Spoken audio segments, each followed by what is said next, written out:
Now you listen to me. I don't want any plastics. I don't want any ground floors. And I don't want to get married to anyone. You understand that? I want to do what I want to do. And you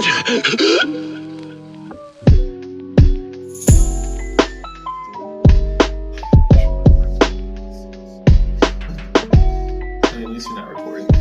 D&D. True. No, like, you don't do not disturb. Really? It goes off. Well, I mean, I guess it's probably for the better, right? It is. That's why. They're like, because if it's at night or something, low blood sugars can be pretty dangerous at night if you don't wake up. Like a lot of older people won't wake up. How long have you, how old were you whenever you got diagnosed? I was in 8th grade. What was that like at eighth grade? What is that? 14. 13, 14. 14? I was playing a lot of sports, so they said that I was in the middle of basketball, and they were like, if you probably had waited a few more days, you would have gone into like a diabetic coma.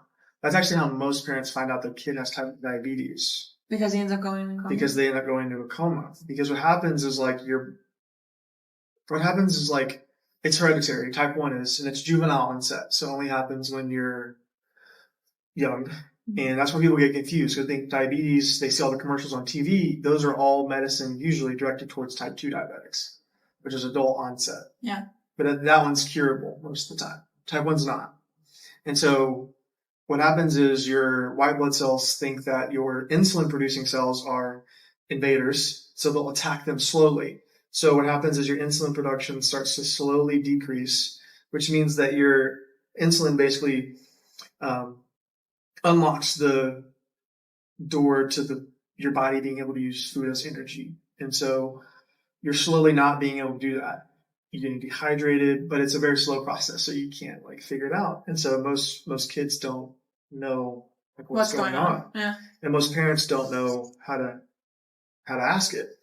And even like what to look for, because it's very weird. It's like you go to the bathroom a lot, you drink, you're always thirsty, like crazy thirst, and start getting cramps, really, really bad cramps at night, and you just always kind of just like dreary and. Well, I'm sure as a kid, brain fog. I'm sure as a kid too, it's like you haven't really experienced life, so you don't know what you're supposed to be experiencing. Yeah. So to you, you're like, oh, this is normal. Yeah. But really, they're like, no, wake up, hold yeah, on. especially if you're in sports too, because like, I mean, I would get like sore or super tired or thirsty anyways, just like being super active. Yeah. Oh, 100%. So I feel like if I start experiencing all that, it's like, oh, this is just part of it. Yeah. So you might not even notice That's it. what growing up yeah. is. And then next thing you know, you're in a coma. I remember one day I got home from school and I was like, I am like so thirsty. And I poured a glass of lemonade, water, and milk. 3 glasses. Oh, God. And I drank What a it. mixture. I know, weird, right? But stuff like that where it's like, Lemonade, water, and milk. It's the lemonade and milk mixture. That was the holy trinity growing up. Oh, for sure. And Tang. We used to drink Tang. You ever heard of Tang? It's like it was like an 80s. That was like an 90s orange. It's like an orange. drink. Yeah. My grandma used to have that in the cupboard all the It's time. like a Sunny D kind of thing? Or? It's like yeah. kind of. It's like orange Gatorade too, sort of, but like its own thing. But yeah.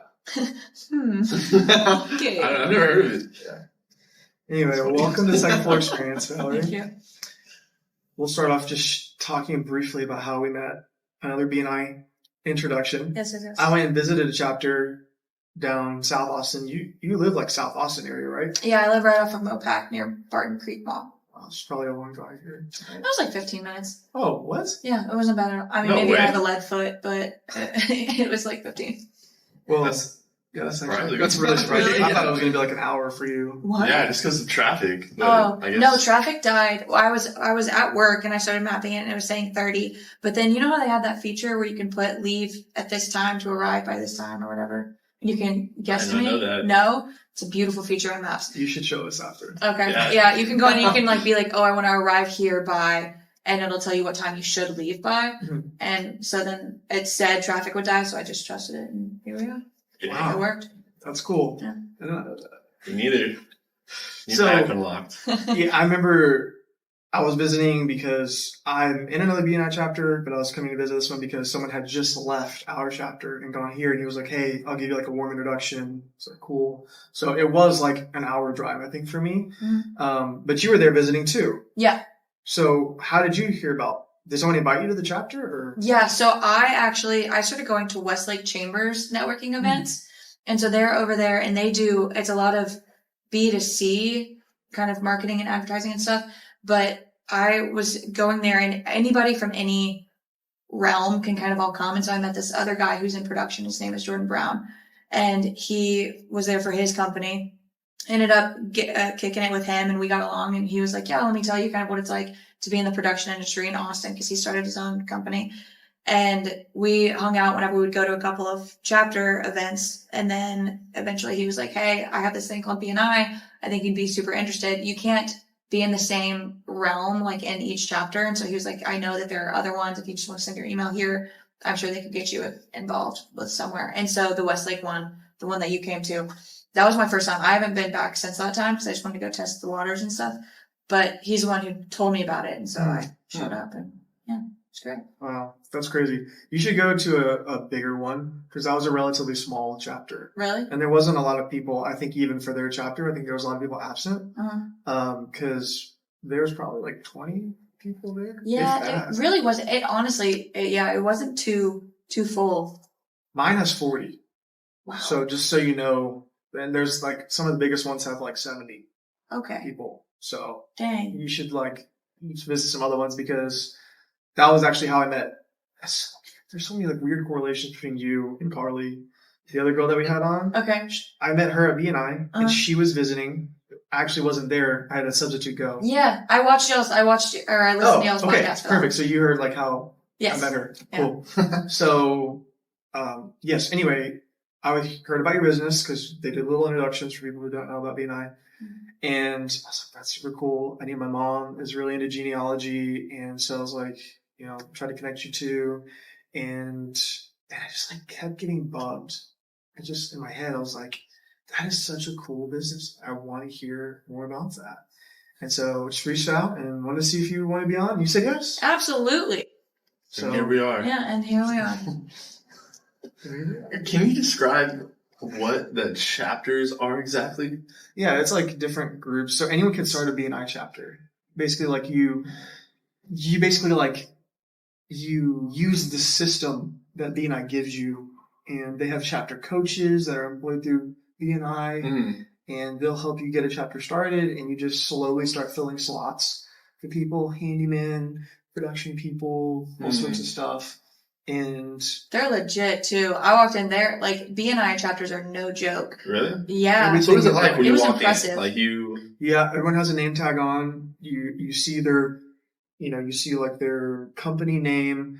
You all sit down. You get a meal ordered, and then they'll have a presentation every single time going through like a very specific thing. They talk about the BNI chapter. So the person that starts the chapter is the one that's giving the presentation? Or not necessarily. There's different positions that you get elected for. There's president, vice president, secretary, treasurer. For each chapter? Yeah. Oh, wow. So people that join inside the chapter are eligible to fill those positions. So they help self-run. It's all like self-run. So they help run the chapters, and then they report to their chapter coaches who report to BNI corporate. It's international, so it's all over the world, and it's like the most successful networking thing because of the accountability. Oh, yeah. Yeah, that makes sense. Yeah. So when you join a chapter, are you like tied to that chapter, or can you go to you can go to other ones? You can visit other ones, yeah, but that's the one that you show up every week to. Okay, every week. Yeah, so then you commit to like that chapter of people. Yeah. You do one-to-ones, which you basically like. It's a system to help build relationships, because once you build relationships with all these business owners, then they're more likely to pass you referrals. Yeah, for sure. Right? Yeah. So that's the whole idea, and apparently it works really well. That makes sense. But you got to really put a lot of time. Like I've done probably like 10 to 15 one-to-ones, and they're all like an hour long. Dang. Yeah. How did you find out about it? Some guy called me up and was like, or he emailed into our fencing email, and he was like, "Hey, I do staining and power washing. Like, you want to call and talk and connect?" And I was like, "Sure, why not?" And so it turns out he's kind of out in the Dripping Springs area, so it didn't work because we don't go out there. So it didn't really work for us to be referral partners necessarily. But he was the first one who told me about BNI, which I'd never heard about before, and he recommended me go to the chapter I'm in now. So I never even visited another chapter, which is weird because I live in Round Rock. So the chapter I go to it's a hybrid. It only meets once a month, but it's like, 30, 40 minutes to get there. But there's one in Round Rock that I just visited. Can you not last switch week. midway? Like once you commit to one, can you switch? You can switch. It's kind of frowned upon, sort of. Like they want you to really commit to one. But yeah, it's great. I like this one better than the one I visited in Round Rock, even though it's closer. Gotcha. So yeah, it just kind of depends. There's ones that are all online. There's ones that are hybrid. And then there's ones that are all in person. That was my stipulation whenever I was talking to the girl who's kind of telling me where I should go. Because I work 9 to 6 every day. And so it's hard for me to. Oh, yeah. Yeah, because everything is going to be what time do we start? 7:30 in the morning.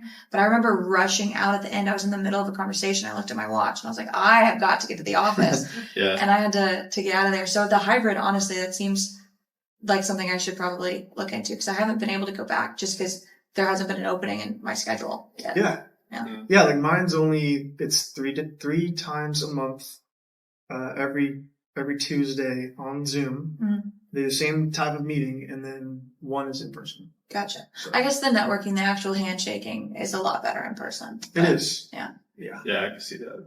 It is. But that's how you're here. Yes. Thank you, BNI. So let's take us back to where did you grow up? And how'd you get to Austin? Okay. Well, kids, buckle up. So I grew up outside of Houston in Cypress, Texas. So it's the kind of suburb area. And I ended up going to public school majority of my life, went to a private Catholic, my high school. And then I played softball a lot. And so I was very much into sports. My dad was a high school, big old burly football coach of a guy, very deep, raspy voice, but sports were always a big thing growing up. And so I really wanted to go play softball. I committed to St. Edward's University and then kind of last minute had this come to Jesus moment where I was like, what do I want to do with my life? Where do I want to go? Do I want to go commit 4 years to playing sports in this school that I didn't really feel that connected to? Or I had an older brother and he went to A&M. And so I was like, or do I end up going there? And I remember I'd gone to my official visit for St. Ed's. And my grandparents live in College Station. So I left the official visit, drove to College Station to see my grandparents. And I remember sitting down at dinner and having this conversation of like, would you rather be at this small school where you don't really feel connected, you don't really have that much networking ability or whatever, or do you come to A&M? Or I had my brother who was there and he kind of had this set of lay of the land and that sort of thing. And it's the whole town itself is just there for the college. So it's like you are there and the town exists for you to kind of exist within it. And I remember I had this whole like, I don't know what to do. I drove home. And then that night I opened up a letter it was like my acceptance into the business school at A&M. And so I flipped the switch and I was like, you know what? That's what I'm going to do. Ended up switching and going to A&M, was in the business school. A little while later, I think it was right whenever COVID hit. It was that December, and I went to the theaters and I saw Little Women 2019, so Greta Gerwig's version of it. And that was the movie that I walked out and I kind of switched my mind of what do I want to do and how do I want to operate. And that's the movie. Have y'all seen it? No? I remember when it came out and everyone was talking about it. Okay. I don't think I ever got a chance to see it. This woman is a genius. Greta Gerwig is phenomenal, but what she did is Louisa May Alcott, she's the writer, author, original of Little Women. And she breaks it up into 2 books. It's one about how the girls grow up and then one about kind of whenever they're older. And what Greta did is she kind of overlapped these timelines and stuff. And then she took the end of this movie. So how the books end, Louisa May Alcott had to write her main character, Jo, into marriage for the books to sell and for her as a woman author to get this book to go out at that time period. And Greta took Louisa May Alcott's actual story and made her story as Jo at the end of the film. And so it more so ends with Jo being Louisa May Alcott with her book and her pride and joy of how she wrote this thing. And it's all that she's kind of encompassed in her life. And she ends up just like kind of having ownership of the book. anyways, and so in the book, Jo goes off into marriage, but in the movie, she flips the script and it's Jo standing there holding her book and being like, I'm going to do what I need to for my career. It doesn't like, I don't need to follow society's footsteps of getting married by this age or immediately having kids and that sort of thing. She's like, I'm going to do it on my own. And so watching that film and walking out of it, I remember just thinking to myself, like, I'm going to do it. All right, fine. I'll follow. And I had a conversation with my brother where I was like, Philip, you know, I really want to go into production. I want to go into film and entertainment. And my kind of mindset behind that is, I don't know. I feel like a lot of people, especially in our 20s and growing up, you're a kid. So you're going to have experiences and touch alcohol for the first time and, you know, get in trouble and all these not so good things for your body to consume, to escape from your mental and to just get out and to not have these pressures that you always feel all the time. Mm-hmm. And my escape was always going to the theaters as a kid. Mm-hmm. So, cause it's like for 2.5 hours, you just get to be so unself-aware and watch these people interact on a big screen and walk away and be like, I saw them and they took this experience and they interacted with this person in this realm in this way. I want to embody that the next time that I interact and I have that same situation come up. So it's like you get to see all these different people that you wouldn't actually touch in real life and then get their attributes and be able to kind of feel these emotions that you haven't even been able to walk through yet. So I find film and movies and that like just production itself magical beyond regard. And so that's the film that then I walked out and I was like, I'm getting the film minor. A&M is not a film school. I'm getting the film studies minor. I'm going to do communications and I'm going to make my way into production. Wow. Yeah. That is crazy. Went on a little rant right there, but that's kind of the stepping stones of teenage me finding what I want to do. Okay. And so when you give people this, I don't want to get ahead of myself, but your business now is you do these really cool personal, I call them like personal family documentaries. Yeah. Is that the way to describe it? Yeah, pretty much. Okay. It's like a Netflix style documentary, but for someone's grandpa or grandma. That's super cool. So you're able, that makes sense now because that was your escape as a kid. You use the word magical. So now you get to give that gift to other families, but in a such like deeply personal way. Yeah. That's super cool. Thank you. So leading up to that moment where I kind of created this company so I was in College Station working in production and I had a gig lined up to come up to Austin to come and do an internship in the summer. And my uncle called me and he was like, hey, before you go out there, I want you to go do a documentary on my dad, so my grandfather, and just film his story. He was like, he's getting older. He doesn't have the best memory anymore. He's like, and I really want to capture how he is and how he tells these stories that we listen to every year without fail. But to us, it's like, I listen to it each Easter and I roll my eyes. And I'm like, okay, this one again. Like, I'm going to finish this story for you. But you really, especially as a kid, don't realize how much that can go away so easily in your memory one day. And so I can't claim all fame because my uncle was the person who came up with the idea. But he kind of had me go out there and I didn't know what I was doing. I was like, yeah, I'll go rent a camera from the library. And so I got all this equipment and I went over there and I spent 2 full days just like videotaping my grandpa on one day and then my grandma on the other. And whenever I tell you, like, I genuinely learned more about myself in those 2 days than I had in 22 years, I guess at that time, 21 years, looking myself in the mirror every single day. Cause it's just like you connect so many dots and you understand why your parents are the way that they are. And then inadvertently why you are the way that you are, because it's the trickle effect and it's all about how they were raised and why are they going to react this way? Well, it's because their parents were raised this way and they would react, and so it's all this just beautiful web of human interaction that comes to light whenever you just sit down and talk to somebody for the first time, especially with a grandparent. Like you have that relationship with them of, oh, thank you so much for my birthday card. Like, I don't know. Everybody has a different grandchild relationship, but it's like, thank you for my birthday card. That was a great dinner that we just shared together. I'll see you in 2 months at the next holiday. Yeah. But then it's like, that person lived so many years before you ever existed, before you were even a flicker of a thought. And so it's just so interesting to get to know them on that level and get to understand why you even came into the world in the first place. Mm-hmm. So I think it's a really beautiful thing to just kind of have those conversations in the first place. Yeah, for And I sure. imagine it's a lot of work, especially like not just the 2 days filming, but I mean, gosh, how long did that take you to freaking edit? So I didn't know editing at the time, and I ended up, oh goodness, it was like through A&M, you had this LinkedIn Learning account where you could essentially go on, and it was just webinars kind of. I've heard of that. Okay. It was just YouTube video. I went to YouTube University, essentially, for Premiere.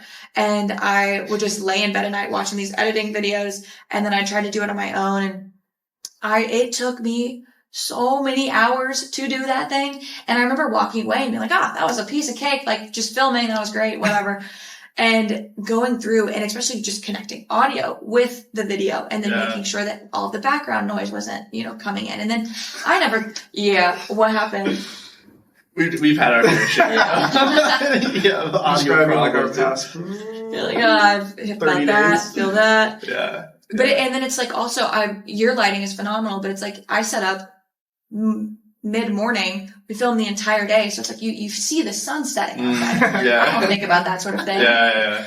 And so it was a piece of work getting that together. But my dad, like I said, big old burly football coach of a guy. I made this thing, ended up being overlaid with home photos and videos of them growing up and, and it was like interweaving their love story and how they met and all that fun stuff. Made it into this, I think it came out to be like 2-hour long documentary. And whenever I gave it to my dad, I unfortunately wasn't there whenever he watched it for the first time, but I was getting a text from my mom being like, tier number 1 just fell, tier number 2. And I was like, if I can make that man cry out of something so beautiful, we're on to something. Mm. And that kind of was the catalyst of it all. That is so sick. Oh, thank Gosh. It's so satisfying to hear that story because I've been waiting like 3 weeks to hear where this all came from. you. Yeah. That's so Yeah. That's kind of the origin story. And then it kind of went out from there. So talking about it, I don't know. The thing that really drives me is hearing, I had no idea from family members of mine who are all older than me. So like my dad and his brother and the other brother and some of my uncles and stuff, they would come back and be like, I had no idea. We uncovered that my grandma was engaged before she ever met my grandpa. Really? Nobody had any idea. We were like, Bubby, what? You weren't going to tell us that you Dear John somebody a couple of years ago? Like, that's crazy. Before you ever met Poppy? And so it was just a really cool uncovering of all these things that had happened. That even my dad, he was like, hello? And so it was, I don't know, it was cool to have those conversations and to be the person to then come back and talk to them about it. So, like my mom, I ended up going over and doing one of her mom. And unfortunately, my grandpa had passed away 2 years prior, so we weren't able to capture him, but she kind of said his side of the story as well. And her great grandparents, so they, just make a long story short, grew up in Needville, Texas. And Needville, Texas is a small little podunk town. Sounds like it. Yeah. It sounds like it's from Dr. Seuss. Yeah. Yeah. Whoville type thing. Yeah. But anyways, small little podunk town. They've been going to the same little Catholic church since they came to America. I mean, generations. They were baptized, married, everything, all these people. And my mom, who baptized and married in this church, went every single Sunday for her entire life. I made the documentary, and then I think a couple months later, I was going to Christmas Mass, and I went up for communion. And then as you turn, I looked in the stained glass window, and I saw Joseph and Olga Savinoff. And I was like, Mom, did you know that your great-grandparents are in this stained glass window? Like, that's crazy. She was like, who? What are you talking about? What do you mean? And it's like, you have been going to this church your entire life, and you had no idea that your family members were in that stained, like their names are in that stained glass window that you will look at after every single time that you go out for communion. That's bonkers. That's insane. So it's just kind of uncovering these really cool little intricate side pieces that honestly, it probably doesn't mean anything to you that the Stavinows are in the stained glass window of this small little town church, but to her, it's like, that's incredible, so it's very personalized. And I think that's the beauty behind it, is that it means so much to people because it's just so much more personal. Yeah. It's like a thread of like time that connects your family line together that you kind of forget about or just never even learn about. Yeah, I think it's super important, especially in this day and age, because I feel like if we're oversaturated in the market with just stuff on TV. I mean, you have the fast channels, and you have cable and like syndication, and then you have Netflix and just all of these different things and all these different things to watch, and TikTok and Twitter and little memes and feeds and stuff. And so my little tagline is, make the next thing you watch worth remembering, because it's like, for the first time, here is something that means more to you than any 10-second video on TikTok could. So I think it's So how many of those documentaries have you done so far? I've done about 4. We're working on number 5 right now, and then we have another one coming up. So I definitely am at the beginning stages of it, but So how long? Like, when did you start? How long ago? In college. So that was, I guess I did and also whenever I moved to Austin for the first time, my whole goal was to come here working production as my career, but then kind of do this on the side. And my goal with working here was to find editors, because backtrack, do not like Premiere, do not like editing. That is not my strong suit. Dude, editing is a lot of work. It's production magical. And everything. Yeah. But I'm okay. I'd rather do the interactive, like the filming and the hanging out and stuff, and then give it to somebody and be like, here you go, here's the timeline, this is what I would like, thank you so much. And so I came here and I was able to meet these really cool people who now are on my team, and they both edit and have kind of locked in and being like, Val, like, we believe in what you're doing, we want to be your editors full time. Wow. So it's just kind of now a matter of time of getting this footage and getting these clients, and then being able to send it to them to sustain them first, and then kind of go from there. So it sounds like you kind of have like a system down. I'm trying.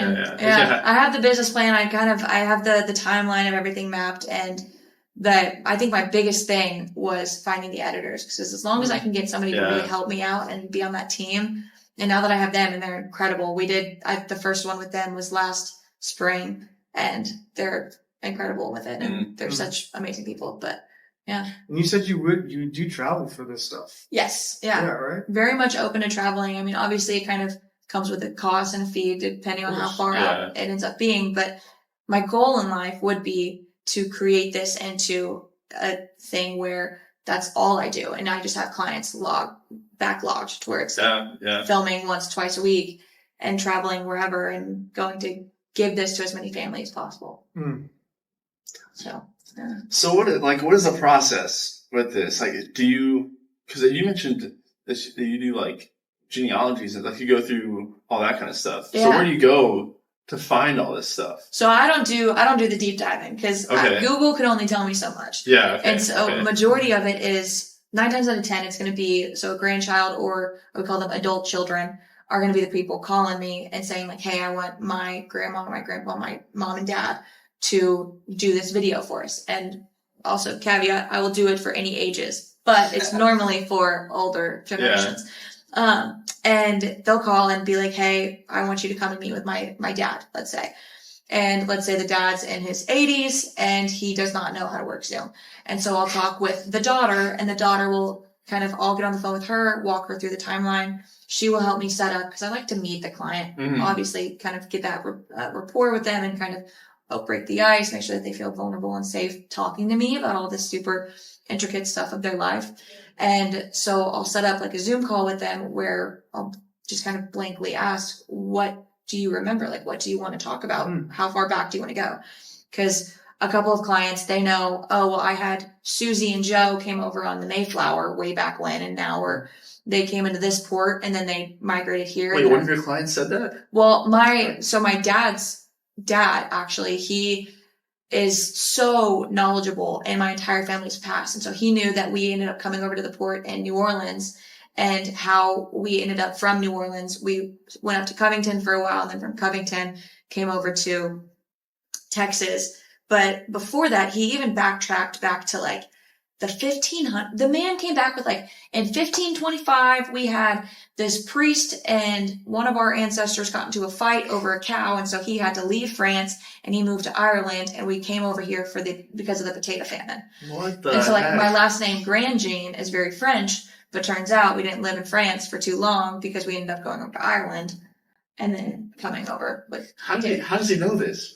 God knows. I have crazy. no idea. 1500s? That's a long. That's far back. Apparently we have documents out the wazoo of tracing everything. So it's like he was connecting back to Spalding. You know Spalding Sports, like the basketball and tennis and Like the brand. The basketball Yeah. brand? Yeah. Apparently we were connected with with that family. That's like his side. And then we got disconnected whenever we came over. So he knew stuff way like before we even came to America type thing.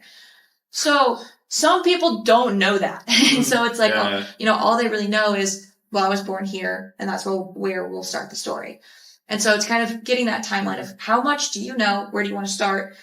And then we kind of talk through that. So then I got an idea of who this person is that I'm becoming in film. On the side, I'll send out this Google form to the rest of the family. Be like, are there any tidbits or points or timelines that you want me to throw in here to talk to them about?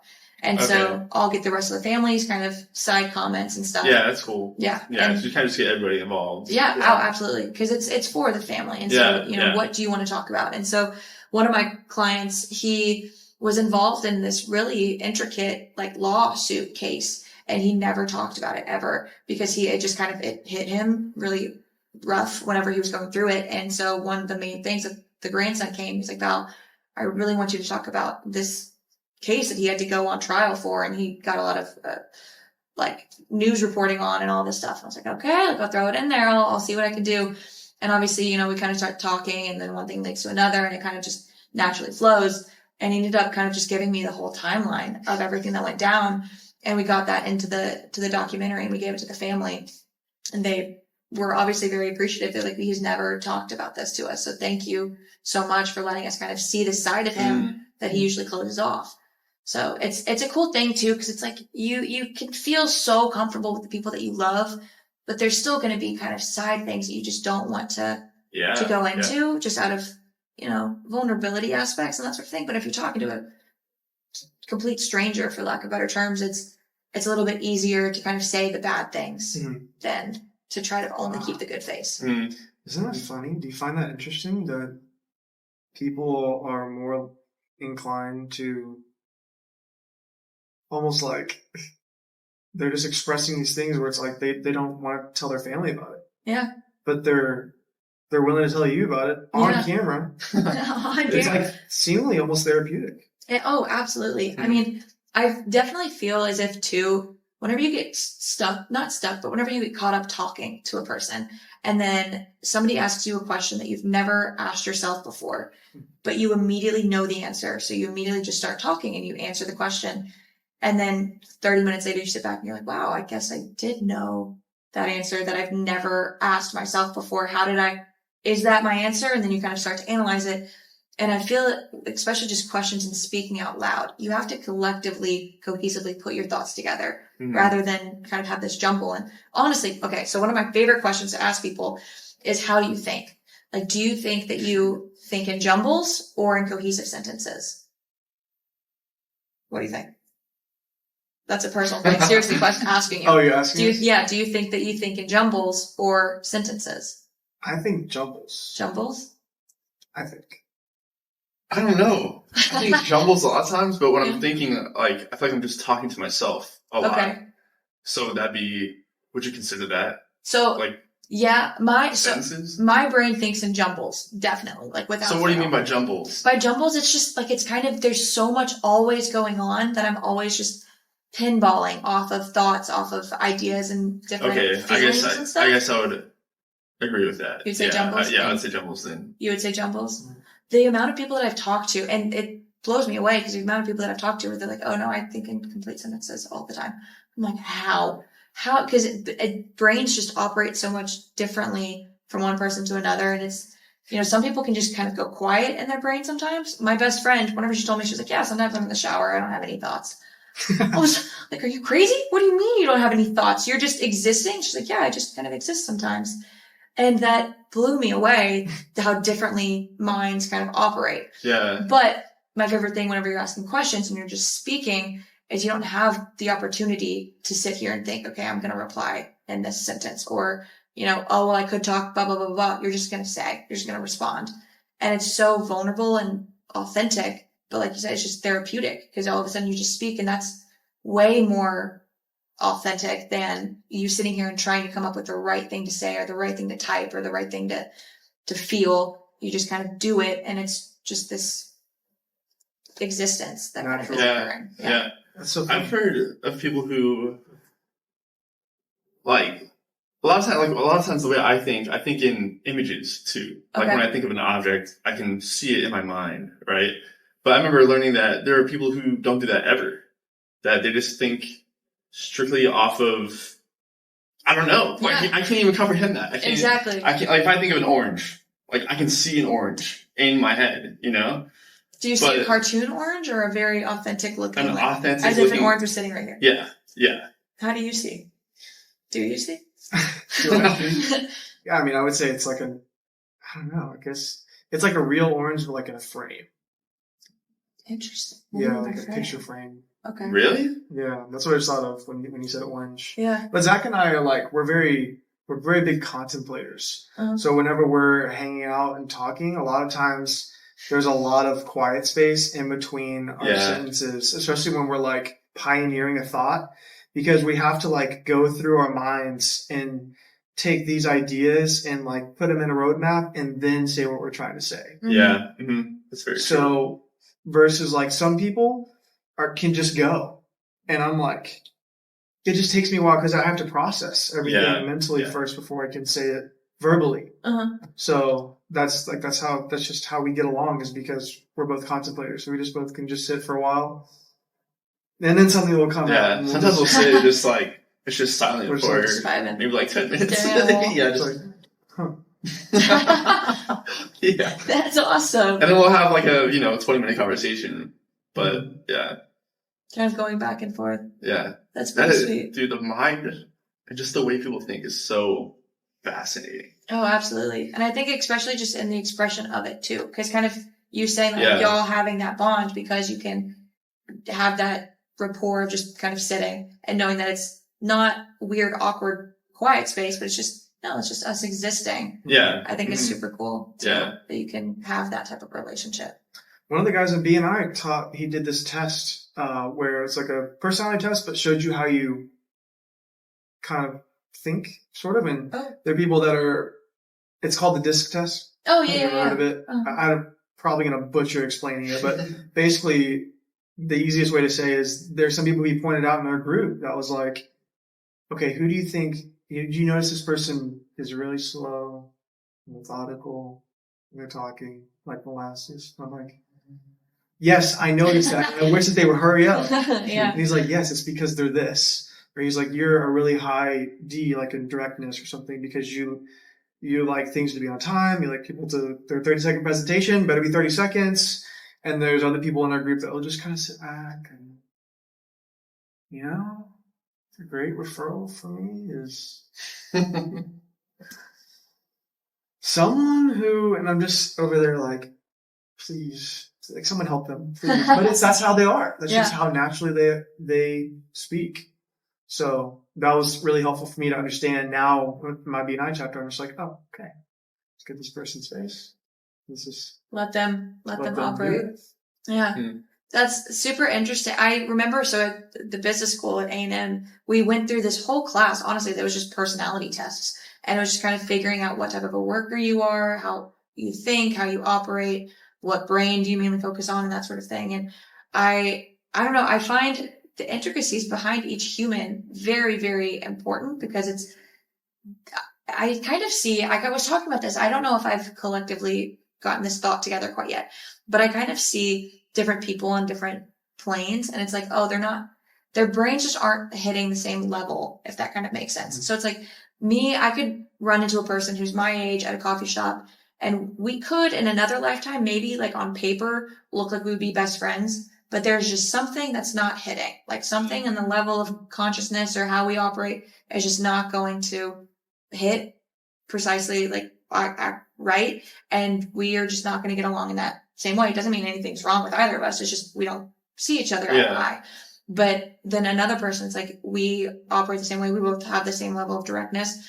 We don't have the same things in common that are likes and dislikes, but we operate similarly. So we're going to get along a little bit better because we just kind of will carry conversations in that way. I don't know. The interactions between different types of people are super interesting to me. And I think that's kind of what I love about watching these families and getting to know families and different people of where they've come from, because there's so much knowledge and wisdom that you gain as you grow up, and then watching and learning from somebody who's gone through it kind of in turn. You switch your brain on to why they ended up that way. Oh yeah, 100%. I totally agree. I think people watching or observing human psychology or whatever, it's like more popular than I think we all realize. Mm-hmm. We all do it to some degree. Yeah. Right? But some more than others, for sure. But like sometimes I'll just be sitting in a coffee shop and inadvertently hear someone's conversation or just notice the way that their body language is or how they're talking. It's just like, oh wow.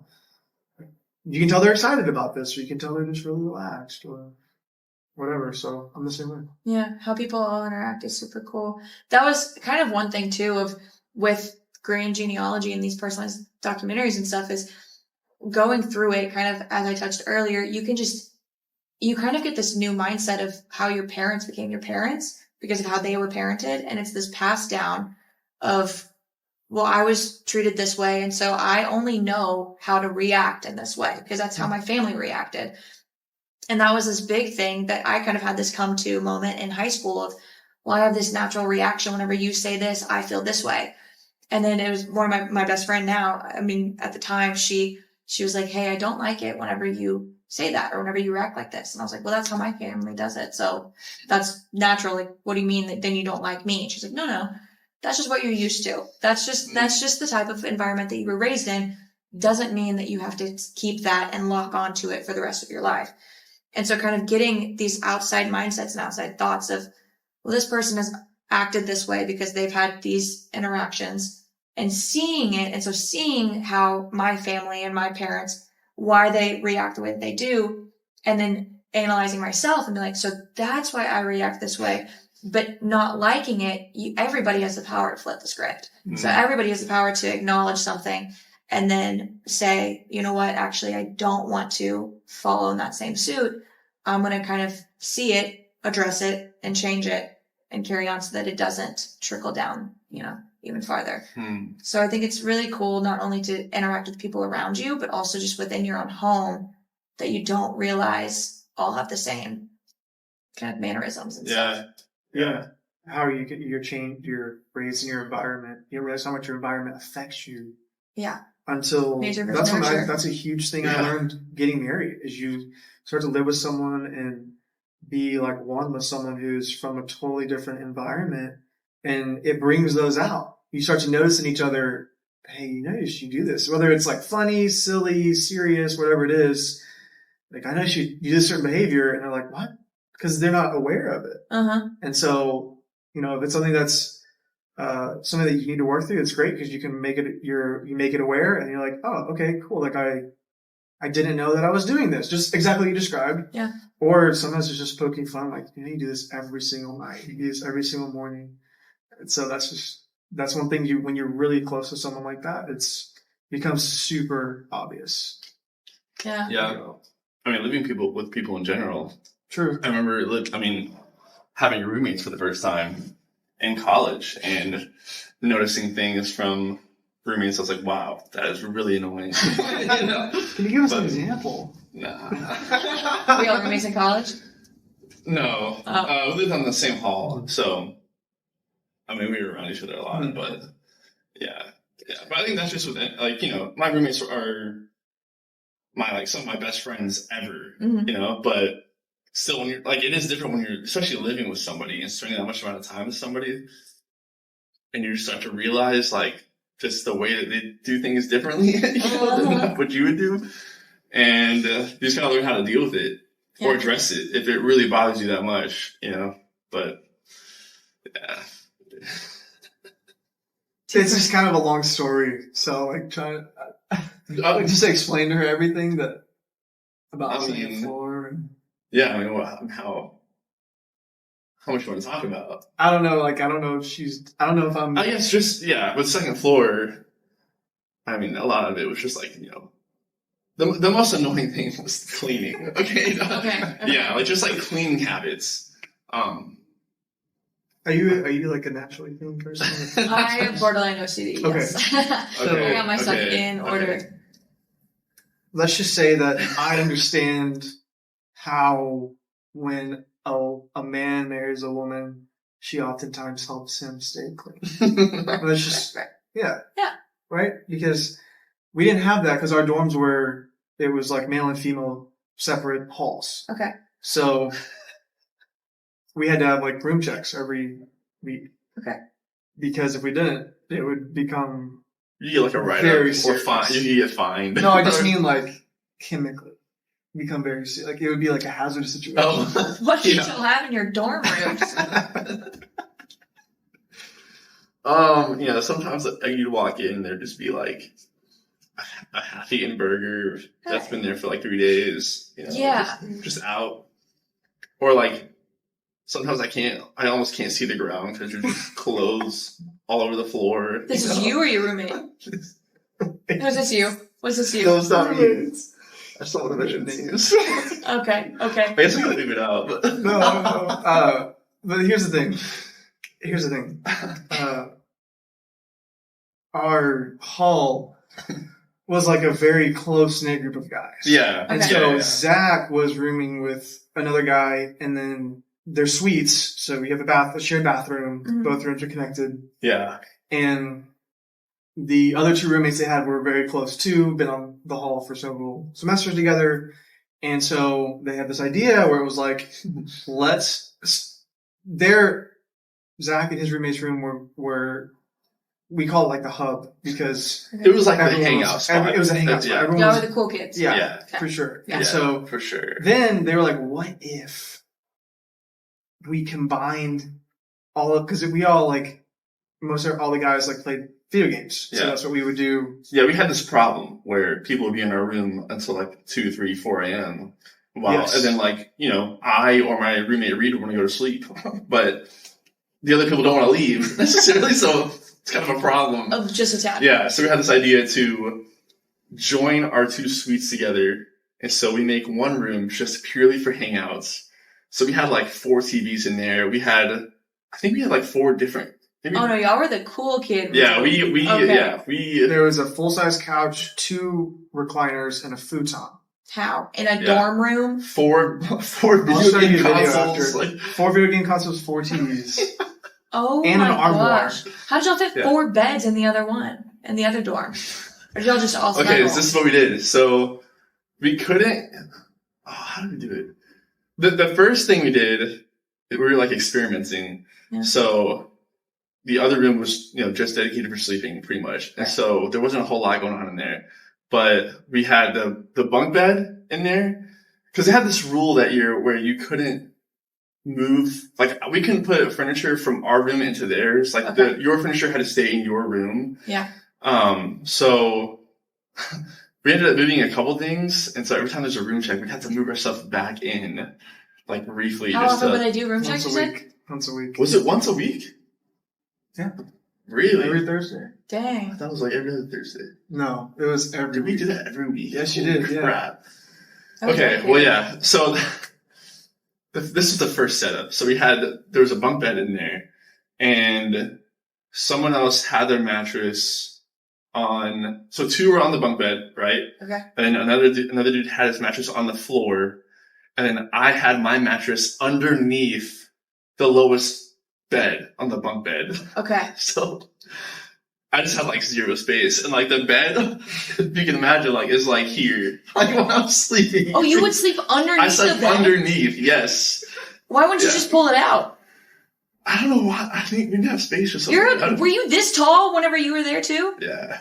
Oh my gosh. Yeah, it was a problem. It didn't last long because I would wake up His and roommate is hit my head. his roommate's like 6'5", 6'6". Yeah. Y'all fit 6-foot people up in this place, Yes. all 4 of y'all. Was there ever a time that all 4 of you were actually sleeping at the same time though? Yeah. Yeah? Yes. We There- did not get a lot of sleep No. No. throughout the semester. Like chronically, it was I really don't know how we survived. Like I don't know how we got through it. like 2 a.m. was early. What? Yeah. What? To get to bed at 2 a.m. was like a good time. Oh. Most times. No way. Yeah. I need my sleep. I don't know how you do it. How are you now? Do you stay? I'm the same way. I have to. I was in a different room, so I could go hang out, and then I would. That's the best life. I feel like that was the way to do it. Yeah, nah. I'm a pretty big night owl. It's pretty easy for me to stay up late, but I do get to a point where I'm like, okay, I need rest. Yeah. Like, or else I'm not gonna make it. So then I turned. So I didn't. The next semester, I didn't have a returning roommate, and so they didn't like give me a roommate for a few weeks. So I got to set up I got to set up the room completely how I wanted to without having to pay double room fees. And so I had like a desk against the wall with the TV. Because we all had this thing where we would watch The Bachelor, the series The Bachelor, and we would we would all pick a girl. We would bet on them. We would stick with them to the end. Yeah. And so, it got like really intense in there and we needed enough seating. And so I was like, okay, what can I do? Be creative, kind of sort of just taking some creativity from their room. And like, I want to be cool too. Man. Yeah, I was like, I want to be one of the cool kids. His room was sick too. Mine was like set up. We called it the cave because it was kind of like it was like more of like our movie room, I would say. Okay. And so you had like one giant full-size couch in the very center of the room. And then one, like in the front of that couch was the desk and the TV on the desk, the main TV. And then to the right of that, you had the bunk bed, but like full, just the top. Okay. And then there was a hammock in between with a futon at the very bottom. I think I can see it. Behind the front, the center couch was the other bed half raised, right? Okay. So then you could sit up on there and watch it. Well, I got another couch and I put that on top, so I had a double decker. That held it? That had another couch and people? So I slept under that. I put my mattress under that. Okay. So it was a double decker couch with a futon and a hammock. And so we could fit like... There's no way. We were innovative. There's no way that passed the fire code. There's no way. I don't know about that, but it passed. The thing about having the floor to yourself was you knew when... What do you mean you had the whole room to yourself? No, I'm saying, but like the floor itself, well, the reason we could kind of bend the rules a little bit was because our RA was like really, really cool. Yeah, we had to be best. So RA, anytime the dorm pastor would like come up there, he would let us know like, hey, she's coming by today. So we would like fix everything. Okay. And then so we were kind of able to maneuver it in a way. Yeah. But so the name Second Floor Experience comes from that. Oh. Now the dots are connecting, right? I like it. But specifically, there was a time where we, so our school is like a small private Christian school, and they had like a missions group, right? Like sort of like High Alpha, but very specific to SAGU, which is the name of our college. Okay. And so they would put on an event called M10 Experience. And they would take it was really cool. They'd take a whole dorm floor, I guess, and that was empty. And they would create this entire, essentially like haunted house-esque route. Yeah, like a walkthrough. And you go like group by group, right? And so they would have actors, the students are part of the group with the actors. And it was essentially, each room was a set. And so you would go through and there's a story. And basically the story was, when you go on a missions trip, right, you saw this guy go through these different phases, right, where he's like, battling these things in life, and then he ends up finding Jesus and he gets saved, right? And then at the very end, he gets baptized and like you get to go and celebrate with them and like you're jumping up and down, right? And it's like, it's really moving because you get to see it all in like one go. And like the very beginning, and they were very serious about the parts. The very beginning was like you're getting on the plane, so you're going through customs, and they like were yelling at us, making you get in like a line, like sitting. I forgot about that. Yeah, I just remember that. So anyway, it was very intense, and so we were walking back, and we were kind of so moved by it, and we had this thought like, well, it originally was a joke. It was originally It was a joke, and it was like, what if we did the second floor experience? Because our floor was like the closest thing SAGU had to like a fraternity. Okay. Except we wouldn't. Yeah, we had a reputation. Yeah. For sure. Except we wouldn't like. with the 2 dorms, I can imagine. Yes. And so, but we didn't do like what a fraternity does necessarily, but we were that close. Okay. So, yeah. Past years, I mean, it was pretty close. Yeah, but not like we wouldn't throw like keggers or anything like that. Basically. No, yeah. That's what I mean. Okay, yeah. But, so anyway, they were joking about it. I was serious. I was like, I want to, because the thing about our group is like, everyone would joke about something, and then you know that meme where it's like, it finally made it out of the group chat, like the plan's finally made. That was like our whole thing. Okay. So it was a lot a very, of theory, not a lot of action. So I was like, okay, what would it take to actually do this? And so, long story short, we ended up putting it all together. We did run-throughs. We set up like probably 6 different rooms. Each one was a different set. Whoa. And so things we did on like regularly on the hall, because everyone was always so curious, because the dorms are always closed. Like you can't go in other people's dorms. Like you wouldn't be able to go into our dorm normally. There's one day a month. There's one day a month. 3 hours where it was like co-ed where you could go to. Gotcha. It's very conservative. Yeah. So that's the reason for sort of like the curiosity, right? And so we ended up having like 5 groups of 6 or something like that ultimately go through. Aww. And one of the guys made like these cards, like these playing cards almost, like for each person. We would just do like random stuff like that. It was super fun. And so we kind of, when Zach was saying that people would stay at the room really late. Yeah. What ended up happening was guys would come to college for the first time, and they wouldn't have a bunch of friends or whatever, and then they would be on our hall. This was happening to me, actually. And then they would get to know everyone on the hall and would just kind of get like welcomed into this group and have all these friends all of a sudden. Mm-hmm. And then stay up and have these long conversations about life or girls or classes or the future, whatever. And so because of that, we became like very, very close. But not just that, everyone was able to be vulnerable, just really similar to what you were describing with how people would open up to you. And it was this kind of magic that you described. That's how it felt on the hall and in our group, because like that was one of the first times in my life I felt like I could really sort of let loose and not have to hide any part of myself, or, because you know, you don't like let every single person see who you really are, right? Mm-hmm. And you have that one close friend or whatever that you can kind of be crazy with or be whatever yourself with. And so we thought, what would that look like? First of all, how did we do that? Was there ingredients? Was it just because it was that time? What was a part of it? So for the past several months, we've been trying to figure that out. Yeah, emulate it. Yeah. And so, especially like after college, like after you like leave all that stuff behind, you know? Because it's really different now, right? You live in different places, etc. So that kind of gets to where, like I told you a little bit on the phone, just briefly about like we want to eventually have a coffee shop. Yeah. Where it's more community oriented towards people connecting. And someone being like, oh my gosh, Valerie, like similar to like take a little piece of B&I, take a little piece of here, take a little piece of there, a big part of what we did, and put it all together and just kind of hands off and be like, okay, do your thing, and people get to connect and have fun. Yeah, I applaud that tremendously. I think that's an incredible, incredible thing, because I mean, obviously, once you leave college and you come out to the quote unquote real world, you don't have that natural bonding agency unless you have a certain career and you're in this new orientation group. And so you get really close with people that you're going to go to work with every single day. Mm-hmm. And that becomes your kind of org or your floor of college. And but it's all just kind of side scooped, because whenever you go into your career, not everybody is going to be wholeheartedly into it. So some people are going to show up and not actually want to hang out with people afterwards. And then the people who do want somebody, but nobody else really does, then you're kind of left, well, I don't have a community. That was my only shot. Now everybody else already has their people. So what do I do now?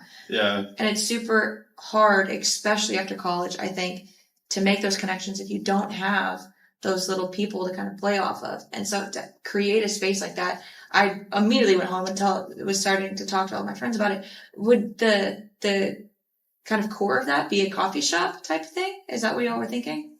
Yeah, pretty much. Yeah, just kind of in the same way that the hall was kind of just like a space that allowed that community to thrive. That's kind of what we want. That's what we hope the coffee shop would allow. Yeah, and the coffee is just basically an excuse to keep people together. Yeah. Because that's just like what's common right now. And It's a good social lubricant that's not alcohol. And, we would want ideally, we want actually a space above that to have like an actual second floor to it. Mm-hmm. That's more of like a speakeasy vibe for sort of like our closest friends. And then we also want our podcast, like a permanent podcast studio up there as well. Yeah. That's super sick. Yeah. So yeah, that's our goal, is to build up the podcast community, make enough revenue off the podcast to open up to actually get a building, do the build out until like the coffee shop itself is running. Mm-hmm. And so, that was our goal. It was like, well, we don't want to necessarily just jump into something like a physical space without proof of concept. Let's just figure out if there's a need, or if people, if even anyone in our generation would like that at all. I can't imagine y'all found any pushback. Have you? No, I would say we have some pretty like radical ideas that we don't share with everyone. Yeah. Because we know that you'll kind of get that like limiting belief. People, you just kind of hit people in the face. They're like, you can't do that. You can't do that. Okay. And it's like, we know we can. Mm-hmm. And the reason we'll be able to do that is because we'll have the podcast, hopefully the success of the podcast behind it. Gotcha. So if we can do things inside the coffee shop that are a little bit unique, not normal, then that we wouldn't have to worry necessarily so much about like the coffee shop's profits, Mm-hmm. because we would have the podcast behind it. So it would allow us a little bit more freedom to kind of experiment and see like what we want to be able to throw little events and fun things. But the thing about second floor is there was always an element of irrationality about it. So it's difficult to explain to people that without them just sort of like not understanding at all what you're talking about, and how could they? But it's even hard for me to describe. It is hard to describe it. It's the essence of that's a terrible idea. What time? There's just a lot of terrible ideas we had, but they worked out. I mean, we had fun. That's just kind of. There's a magic. There's an energy about it that draws energy. people in. When they're there, they're like, what is this? I don't know what it is, but I love just being here. Uh-huh. I feel like I can be myself. I can be creative. I can express. I feel like I can truly living, because sometimes when you're just working a job, especially if it's one, you're lucky because you're in one that you like. A lot of people work a first job that they hate. Yeah. And it's helpful to have a place to go where you can just kind of vent or just escape. Like this is what the movies were like for you. Exactly. I completely concur. And so are y'all wanting to do something like this in Austin? Do you see kind of home base being here? Yeah. I mean, we would ideally want to be in the Round Rock area. Yeah. Yeah. Gotcha. And my thought process immediately goes to like, how long do you think it'll take to get something like that up and running? Because I think it's an incredible idea, but it's like, I want you to be able to take it on too. So it's like, y'all got to do this fast so that you can still go down there and like interact with the same 20-year-olds before you're upwards of 30 and you're like, oh, these rascals are coming in now, Yeah. True. Yeah, no, that's true. It's really just we're just kind of letting God lead us and trying to be obedient in the sense that we feel like what can we do right now? We can turn on a camera. We can start a podcast. We can meet cool people like you and invite them on. Because I feel like, a big objection I had was, where are we going to get guests? I don't have Jordan Peterson on speed dial. I don't know these people. Uh-huh. But I can go to a million podcasts and listen to them talk, which is great. But I don't really have a place where I can go and listen to, like, for lack of a better word, like normal or more relatable people, where I'm like, wow, this girl is going through a really similar phase of life that for me, like, I can relate with trying to start my business. I can relate with trying to get started or whatever. Yeah. And so that's just kind of where we've been able to start, and people really enjoy it. Oh yeah. I can imagine people would eat that up. I mean, I did. I think it's an incredible idea, especially at this age. I think to have that much fervor and desire to start something that means something to other people, especially getting out of the house. And I don't know, I know a lot of people in our generation end up, if they go off to college, will end up leaving and they'll have college debt. And they're like, all right, now I got to put my nose to the grindstone and go into accounting and make sure that I make enough money to pay back my debt. And by the time I pay off my debt, now I have a child and a house. And so it's like, and so they just always are kind of on that finance kick of, okay, well, I got to do this and this and this. And they kind of fail to remember that just existing and living, like one of the really famous quote of just like, how you spend every day is how you spend your life. And so if all you do is you go to work every single day and then you come home and then you think, God, I wish I was doing something differently, but that's your every single day. Well, that becomes your life. And one day you're going to look back and be like, I wish I would have done something differently 30 odd years ago.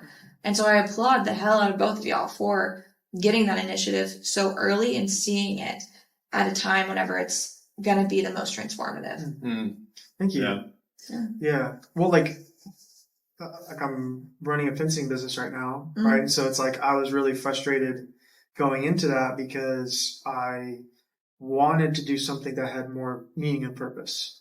But that's been about 2 years since I've done that. And what it's allowed me to do is grow in so many really just basic principles of business, like marketing, managing, sales, administration, organization, every little detail that you need to actually make a business run correctly, I've had to do. And so while it has not been necessarily my passion, right? But it's been really necessary. Yeah. And if I hadn't stuck with that, I would not be in a place where I could be confident enough to open a place like we want to open and run it. And like someone like Zach, who's just really incredible at being a community-minded person. He's really good at just sitting with people and engaging them in conversation. He's really task-oriented, like getting things done. Like if I wouldn't have have such a good relationship with Zach, like we probably wouldn't be able to work together so well and do this thing. And so my point is we've just had this feeling for these past few years where it's like, we know we're here for a reason, but it's just not showing itself. But now we feel like it's okay. Yeah, it's like finally pieces are like coming together. Yes. You know, we're just kind of trying to go with it, see where it leads, pretty much. Instead of just sitting around doing the same job every single day and then wondering 20 years from now, like, dang, what if I would have actually tried? You know, like you said. Yeah. So. Exactly. Well, that honestly, Joseph, that was like the number one draw whenever you were at the BNI. I was like, oh, a young person. Cool. Because you just don't, at half the networking events that I go to, I look like a little kid with my hair in pigtails holding this like a little sucker whenever I walk in because they're like, who is this child walking in here trying to profit or trying to market off of her business around all these 50, 60-year-olds who, suit and tie, they have been through the ringer. They know what it's like. They're like, how did you even find us? Like, where did mommy drop you off? Are you going to get picked up in 10 minutes? But whenever I was at that place and I saw you there, I was like, what does he do? How did, just kind of like you said, starting a business, you start from square one. And honestly, I think that's one of the coolest aspects about, I think my mindset and probably yours as well, of everything has a root. And so there is the simplest form of what a business is. And you start here and then you just build with the building blocks and it becomes complex and you look at it from the outside and you're like, how is Apple operating the way that it is? But everything had one little bitty baby simple start and then it all kind of builds on top of it. And so it's just finding the right building blocks to make the firm foundation to let it become what it can become. And so meeting somebody of your caliber was just like, it was amazing, honestly, because it's like, I just don't get to run into that many people who have that same mindset and outlook on the world, especially at this young, to put the nose to the grindstone and go off and do it. Yeah. Oh, I mirror like exactly what you just said. And that was one of the reasons I was like, dang, I don't just want to never connect with her again because number one, your business is really cool, but that same thing you mentioned, I related with. And one of the cool things that we think is going to be a byproduct of having a space like this is people like all of us being able to come together and be like, okay, wait, what do you do again? Mm-hmm. It's like, oh my gosh, okay, I can connect with this person. Like the great things about BNI is that you can do that and you help each other grow. The giver's gain philosophy is huge in BNI. Oh yeah. And so we want to try to build that same community inside of the coffee shop. So it's like, oh, you need a graphic designer? Oh, okay. Yeah, this guy can help you do it.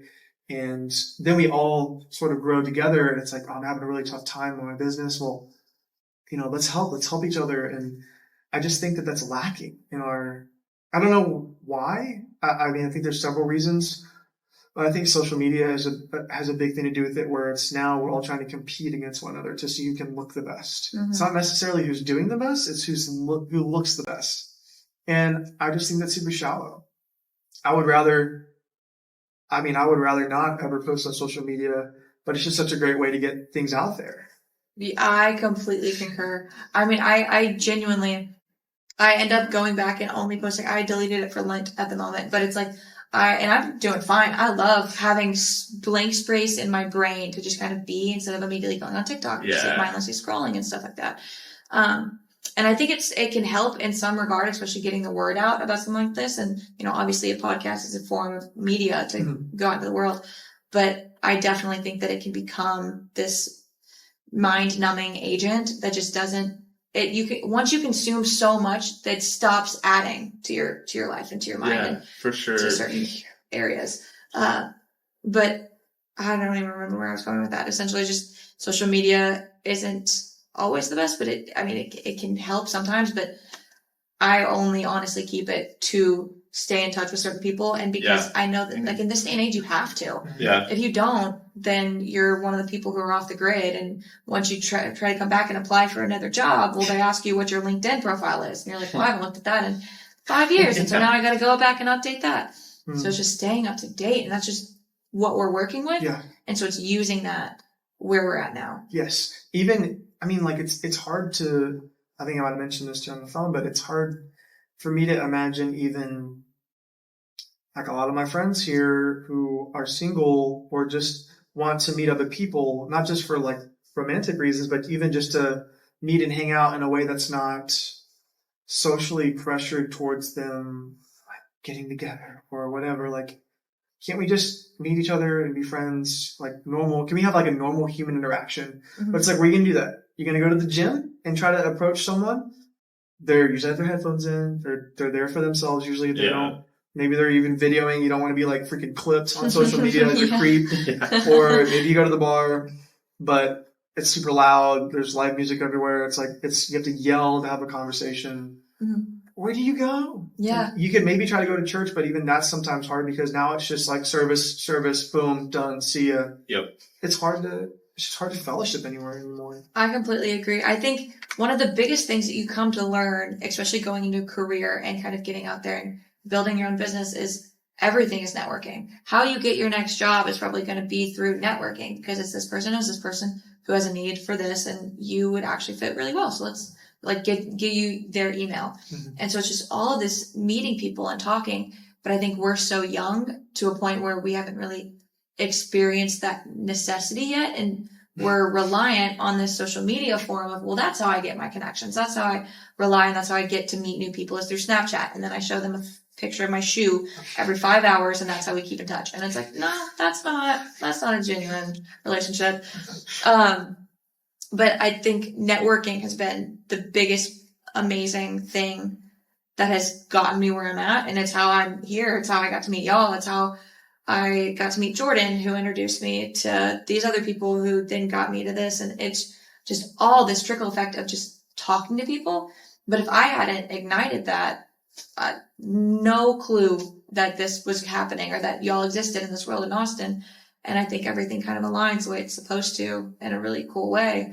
But you don't do that unless you show that initiative. And I think you giving people the initiative is a really cool thing. It's an amazing gift to give other people.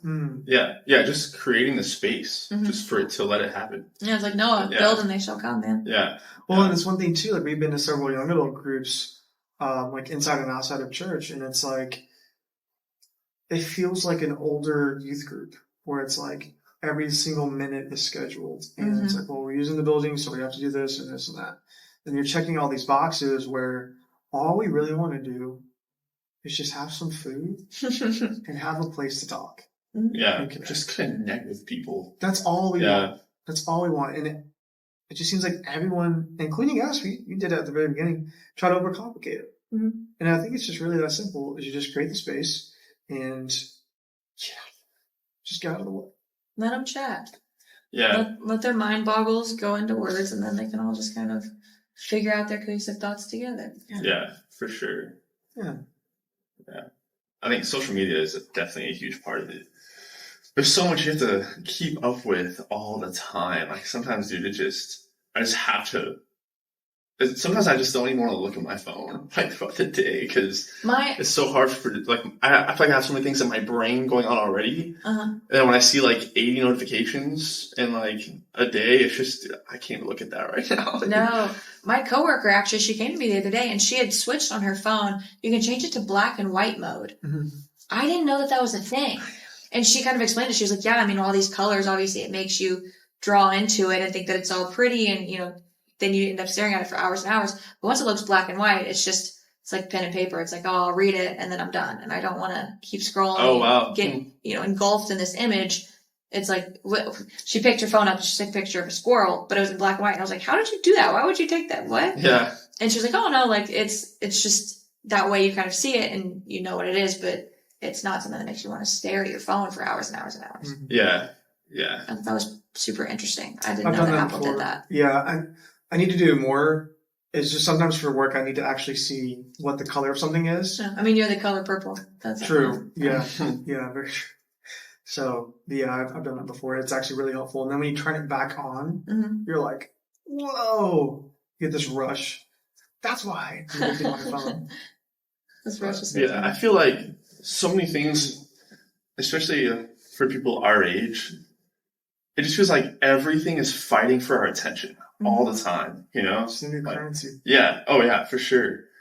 And so that currency or whatever you want to call it, it trickles into things like church and other social gatherings where it's like a schedule and you have to, everything's there for like, okay, like now we're going to do this. And then, okay, like that, you know, we're just going to move to the next thing. And they're constantly trying to like keep you engaged and just one thing to the next. But it's nice. It's so refreshing when you can just be somewhere and there's no schedule. There's no agenda or pressure to do a certain thing or act a certain way or whatever. You can just be there and especially with other people and enjoy being with another person and enjoy having that connection and building a relationship.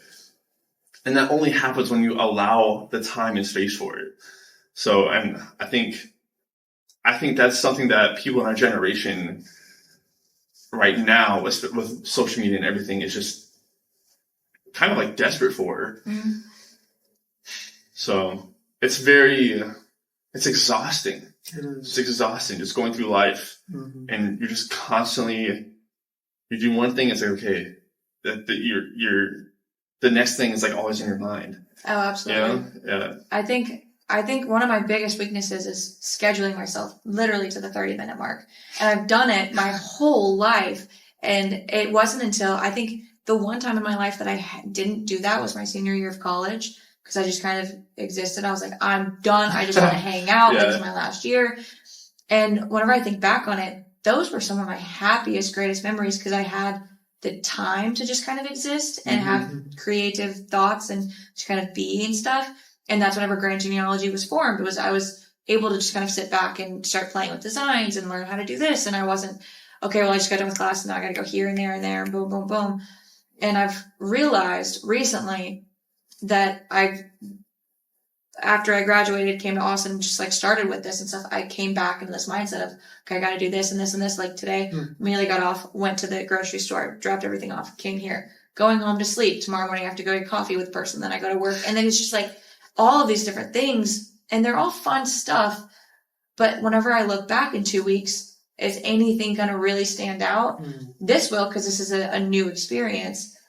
But other things that I just do because it's just like this rhythm and I just always have it habitually, it's not going to be as incredible. And kind of like I said, how you live your days is how you live your life. And if that's all I do forever and always is just compare like 30-minute mark every day, what type of a life is that? And so it's finding the time to just exist and be and have the conversations like this where you get to experience these new ways of life, and I get to experience what y'all did during college and how you were hooligans for a little bit and got to get these cool dorm rooms, you know? Yeah. And I would have never known what that was like for y'all, but now I had the gift to be able to hear it all out. It's cool. I think that one thing that you touched on was I hear a lot, you kind of have a lot of the older generations will look down on our generation. And it's frustrating for me sometimes, but other times I understand what they're saying. And there seems to be this notion of, well, that's just the way it is. It's like this old way. It's just like this way of thinking that's just always been where, well, you have to pick a career and you got to work in the same career for 40 years. And then you get this and you get that. But it's that system we're starting to see is disintegrating. Mm-hmm. Yeah. And the age of the internet and all these things that are happening, it's compounding so rapidly that it's very difficult to even keep up, where you can create a career in a business in a very short amount of time versus it used to take a lot longer time.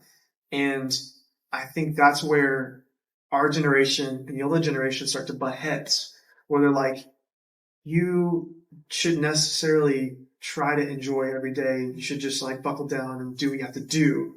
We're like, no, I want to enjoy my life. And if I can figure out how to do that and make money and make a living, then get off my back. Mm-hmm. Because I'm going to be hardworking enough and proactive enough to figure it out. And so I think that's one of the ways that these age groups start to butt heads, because they're saying one thing and we're saying, just, can you give us a chance to innovate? Can you give us a breath to try? Because that's how I feel, at least. Yeah. Yeah. Did you ever? Well, yeah, even it's tough because even now that way of working and making it in life, like you said, like it is disintegrating. Like it's very rare that you're going to work a job for 30, 40 years until you retire. And then you're going to retire like still with a good life now, like you can work that long and still, not really be anywhere like significant, anywhere where you really want to be. You just grind it away at a job for however long and the same thing over and over again. Where I feel like back then, with inflation and everything, how it's different now. Back then you could do that and have a good life, but that's not so now. Yeah. So I feel like to really have a good life now, you do almost have to branch out and start something of your own and work differently. And I feel like for people our age too, a lot of people have been kind of in that in between where they grew up before this digital age, like they were kind of kids growing up into that, and then now it's like now we're full on into that. So we've kind of experienced a little bit of both worlds, and just wrestling with that is so difficult. And trying to figure out how to make it in this life, it sucks sometimes. Two schools of thought off of that. It's kind of an elementary school thought, but if you always do what you've always done, you'll always have what you've always had. If you don't do anything different, you can't expect one day the door to open and this brand new spanking car be outside. It's like, no. You have to do the work. You got to change something. If you keep hitting, my dad's favorite thing, if you keep hitting your head against the wall and expecting a different result, that's the definition of insanity. Mm-hmm. You gotta switch something up eventually. And then one of my favorite quotes ever from Jim Carrey, and he's giving this commencement speech, but he's talking and he's like, my dad could have been a great comedian. Mm-hmm. He's like, my dad could have been 10 times what I am. But he had me, he had my siblings, and he became an accountant. And Jim Carrey, he's like, whenever I was, some odd years old, my dad lost his job. He lost a job that he thought he had to do. He lost his job doing what he didn't want to. So you might as well lose your job doing what you want to do. So you might as well fail doing, at least you can in turn around and be like, I tried. Like, at least I did that, and I tried my hand and I gave all that I could. And I think it's just a matter of doing it. And literally, like, you got it right. Like, literally just go, man. Like, just go off and take that risk and do that thing. Because at the end of your life, are you going to really regret not? Or are you going to regret doing it and experiencing it and then adding that? I always talk about building a life resume rather than a work one, because I think it's way more important to add life experiences than jobs back to back to back and saying, well, I learned how to do this project management and now I know how to use Airtable. And it's like, okay, cool. I went off and I got to have this really cool conversation with this person who led me to this person. And now I know how this food tastes exquisite and how to make it properly. And it's like, that's 10 times cooler to go off and live and have those experiences than to have kind of these little skill sets that, obviously are valuable in their own form. but you have to use it, and you have your life and you have this life. And another one of my favorite quotes is like, a man has two lives, the one that he's living and the one that he realizes he's now is going to live once he realizes that he only has one, And so it's like the day that you wake up and realize, this is all you got is the day that everything is going to change. Yeah. So, gosh, that's so wise. Yeah. Philosopher. There are so many different quotes that I'll pull from my back pocket, and I'm like, that guy said it right.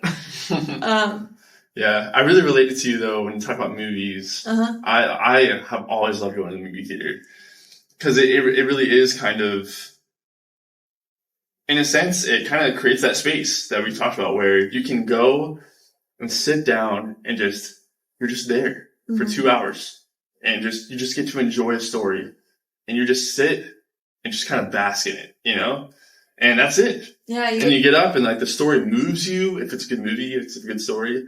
But yeah, like I really relate to that.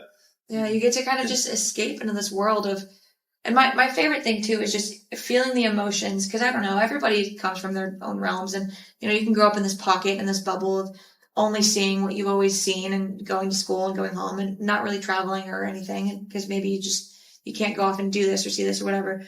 But watching other people do it, it allows you to live vicariously through all these other people and then take on these emotions and these attributes that you would never touch otherwise.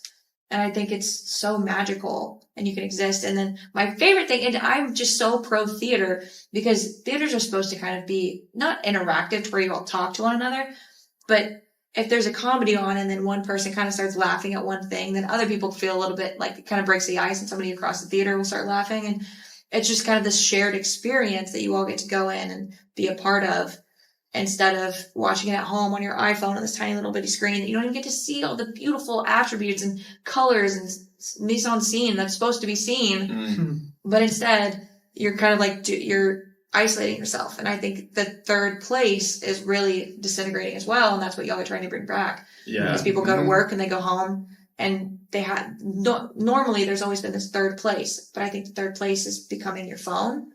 And so people are just relying on their phones instead of, and it creates this isolation that you're talking about. Yeah. Instead of physically going somewhere, they rely on this being the community instead of this being the community. Yeah. Oh, that's a great observation. I've never thought of it like that. You mentioned you went to Catholic high school. Yes. You went to public high school, or you went to public school before that? Yeah. What was that like? I mean, public school was all I really knew growing up and stuff. My mom really wanted us to have a strong Catholic education, and so that's why we ended up going over. It was right down the highway. It was like 20 minutes from our house. And we went there. It was a small high school, but it's where I met all the people that I still love today. So it was very much worth it. It was a cool experience. It was a great experience? Oh, yeah. What was it like going from public school straight to Catholic school? I think the only big difference was just the amount of people, because in my public school, my 8th grade class was probably upwards of like 400 or some odd. I mean, big Cypress schools are huge, but then I went to this high school where my graduating class was 82. So like the entire school was maybe 400. So my 8th grade. So I think the amount of people was just the biggest mind blow. Yeah. I went to a public school that was that size. Really? That was like 80 to 90 kids, my graduating class. Yeah. Yeah. It's cool because you actually grow up with these people. I mean, you know them, you know, and instead of, I mean, I can't speak because I didn't go to a public high school, but from people that I've spoken with, it's like, you're just kind of one in a number of a bunch of different people. And it was, if you weren't in a student org or you weren't an athlete or, you kind of just had your school friends because your families are friends. And going to this high school, I think it really made a way for all of us to know one another and grow up together. Yeah. Yeah. That was very much my experience too, because I went to a small private school, like from kindergarten through senior year. And so, I grew up with a lot of the same friends and other kids, like from kindergarten. So I think I didn't go first grade. I skipped first grade. But yeah. So a lot of those people are still some of my best friends ever. So it definitely is. It's really cool being able to grow up like that for so long with people. But I've never been to like a massive public school like that. So, because even SAGU wasn't very big. Mm-mm. Yeah. So that was another thing of going straight from this tiny little private school to big old Texas A&M, one of the largest public schools in the nation. It was, it was just a big, everything changes. You kind of, I don't know, the amount of people. I think that's where I got my bug of wanting to just talk to as many people as possible, because then I had the opportunity to be like, oh, there's a different mindset out here. Hold on. This person thinks this way. Why do you think that way? And then opening up that conversation coming out of high school where everybody kind of thought the same, because that's just how we were raised, and it's all we knew how to think and how to view the world. And then experiencing all these people who came from different backgrounds. It was one of my favorite experiences. Honestly, as a kid, opening up your brain to realize that, I think it can be tough for some people, but I think it's one of the most transformational times is realizing that there's so many different people and you need to embrace and hear them all out. Yeah. And it doesn't mean you have to abandon the way you grew up or the way you believe growing up. Yeah. It's like it's not either or. Yeah. It's both and. But so many people, I think, feel that it's either or. It's like, well, you embrace their way of thinking, and like that's, you're rejecting how you. It's like, no, I'm interested in what they're saying, and I can expand my mind enough to try to see from their worldview how they see things. I think my mom's favorite thing whenever we're driving through like Cyprus or something, she's like, oh, do you miss being here? Do you miss going to school here? I'm like, I don't miss it, but I'm very appreciative for it. So it's just kind of being very appreciative of all that you've gone through and looking back and seeing it and seeing the effects of it and using that and wearing it, and then also kind of going out and showing why you operate the way that you do and having those strong roots, but then also being open, because you have such strong roots within you, but so does the guy next to you. So why are they so vastly different? And it's just hearing them out. Okay, well, I came from this way. Well, I came from this way. Tell me about it. Yeah. I want to hear more. Why do you think this certain thought? And I think it's cool. I think one of the scariest types of people are people who believe that their opinions are facts. They are the most terrifying people. Yeah. But I think it's very important to stay strong in your opinions, but know that they are your opinions and that other people have every right to have something else to say. 100%. So it's interesting you say that, because our guest last week, Lawrence, we noticed that he was having these same mature observations and seemed to have like a maturity about him. Yeah. And we asked him, like, where do you think you got that from? Because, I mean, it is true. Like, a lot of our generation is just bonkers. They're kind of insane. Yeah. And so that's why I love meeting people like you and Lawrence and all these different people, is because it's like, okay, there's people like us out there. Thank God. So where do you think that came from? Is there a certain time? Maybe it's your family, or when I kind of had that mindset shift? Yeah. From where did you kind of see yourself mature? Was it all at once, or was it slowly? I think it's all a slow progression, because it's like, I don't know, you asked me this question whenever I was 16, and I'd be like, I'm mature now. Like, I know what's up. Yeah, for but sure, then looking back on it, I'm like, that girl did not know what's going on. So I'm sure in a couple of years I'll think back and be like, oh, she was so naive. But, so I think it's always a slow progression. But I definitely think that growing up in the household that I did, I think especially just I grew up around people who did believe that their opinions were facts. And so naturally, as a kid, you're going to listen to these things and hear them as facts and then take them on and believe them. And so I think it really came with talking to other people once you get out of that and realizing that all of those things that you were told your whole life actually just kind of became this way of thought and not really this way of how the world actually works. And so kind of talking with other people slowly but surely as I'm growing up has definitely helped me kind of get to that mindset. And having an older brother who was able to walk those steps 2 years before me and then have those conversations with me definitely, I think, helped me at a younger age. So I definitely shout out to my brother, because I think I always applaud him with showing me the ropes of having an emotional intelligence. Yeah, the self-awareness I was going to say is pretty evident. And it's not so much around. Yeah. Normally. No, completely agree. Yeah. Yeah, especially in a world that's just so polarizing all the time. You have to think this way or that way. And then, there's like no common ground. There's no like attempt to find a common ground, really. Mm-hmm. It's like talking to a brick wall. I'm not going to waste my breath if this is going to be a conversation, I'm in. But if it's you speaking at me, I'll listen. I'll sit here and I'll think, but I'm not going to reply if I don't feel like there's not going to be a back and forth here. Yeah. The more I learn in life, I feel like the more, which I've heard this from other people, but it's like the more you learn in life, the more you realize you don't know about life, So when I encounter people that speak as if their opinions are fact, I'm just I immediately come to like the assumption that I don't think they're very smart. I don't know, maybe that's they just think they know everything. Mm-hmm. And I think that's a sign of,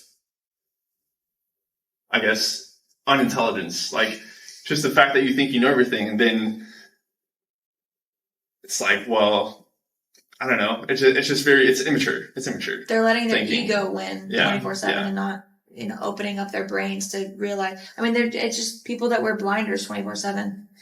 Yeah. They're never going to actually see the world the way that it happens. Yeah. Operates. Yeah. Carly, her kind of experience was when she went to Catholic school, she grew up in Catholic faith, and then she went to this really cool outdoor Catholic church that was like super informal in terms of the Catholic church. And then she couldn't really find that it was very community oriented and awesome. And she didn't really find that in college, or even it's been tough for her to find it here. How was that for you? Finding like a religion community? Yeah, like in when you left that sort of sphere, you went to college where it's like there's all this different stuff. Yeah. I think community in and of itself is just a very, very powerful thing. And I think that's all a human really wants, is a sense of this place to go where people are going to bond with, and like you all kind of see the world in the same way, and you have the same morals and attributes and appreciations for one another. And so I think my thing that I would always talk about whenever I was growing up is I'll always feel God the most through other people and through interactions. And so I mainly I look to surround myself with like-minded people who just care that deeply. And so not so much, I didn't really put a pressure on finding a religion group so much per se, but I found groups of people who love one another very similarly in the way that he teaches us to. And so I guess I got lucky in the fact of surrounding myself with friendships who would be and like stand by me, and we're still best friends to this day. And like I mainly just focused on my community and the people that I surround myself with, because the whole tale of all this time, show me your 5 friends and I'll tell you who you are. Yeah. It's that sort of idea of just making sure that I surrounded myself with those people who would push me to be a better person and not let me come back and do something immoral or wrong. Okay, I'm curious about the documentaries that you've done. Yeah.